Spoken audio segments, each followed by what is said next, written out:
Abdullahi da Umar yace manzo sallallahu alaihi wasallam yace idza jama'a Allahu al-awwalina wal akhirina, idan Allah tabaraka wa ta'ala ya tara mutanen farko suna al-awwalin wal akhirina da kuma na ƙarshen duniya gabaki dai a tara su a guri guda yaushe kenan ranar tashin kiyama.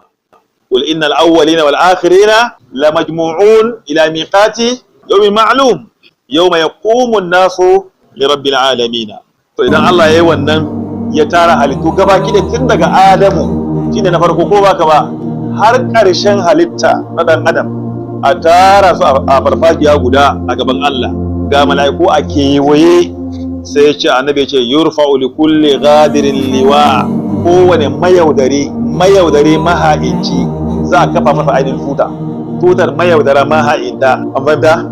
Fa yuqalu, sai a ce a hazihi wudratu fulanin, ga tutar wani can yana cikin mayaudara. Mutum ne ya amince da kai sai ka ci amanan jininsa, ya amince da kai ka ci amanan mutuncinsa, ya amince da kai ka ha'ince shi, an fahimta? To wannan maha'inci na ƙarshe kenan, ka gama sallama da shi da kai da shi an zama ɗaya, ba ha'inci ba munafurci.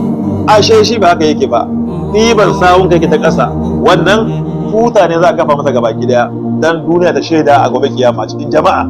Saboda wannan yini ne wanda Allah ce yawan tubula sara'ir, ko ba ka ba za sha mamaki ya aka yi wani yana da tuta ga matsayinsa ga kaza ga ayyukansa ga matsayinsa. A lokacin haga asiri zai bayyana. Fa yuqalu hazihi ghudratu fulanin, ai wannan tutar wane ne. Duk mai kallo sai ta kallo an tona mutum asiri. Yaje sa ga cin amana da ha'inci matsala ne babba.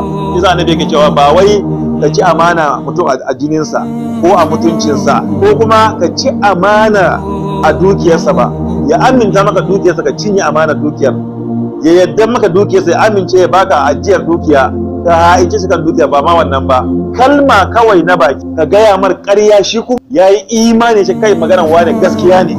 Idan haka ya samu yace wannan kada ya ishe ka kayan zuni da gobe kiyama. Wannan kada ka kalma na baki kawai, baka ci dukiyar ba, baka ci ainihin amanar jininsa ba mutuncinsa ba, kawai yaudara a baka kai mar ƙarya a baki, shi kuma yana gaskata ka. Ya ce kafa bil mar'i ismun, ya isa mutum kayan zunubi ka ba wa mutum labarin ƙarya, shi kuma yana mai amince da kai, ya isa kayan zunubi. To bale ma a yi sa'a ya amince da kai ka ci mutuncinsa, ka aiki shi mutuncinsa, ya amince da kai ka ainihin masa ainihin amana hatta a jininsa hatta a dukiyarsa. To wannan ba karamin aiki bane, ba karamin laifi bane. Sai an tona mutum asiri a gobe kiyama cikin jama'a ce gawa da can ka tutarsa yana cikin masu tutar me, tutar maha'inta mayaudara.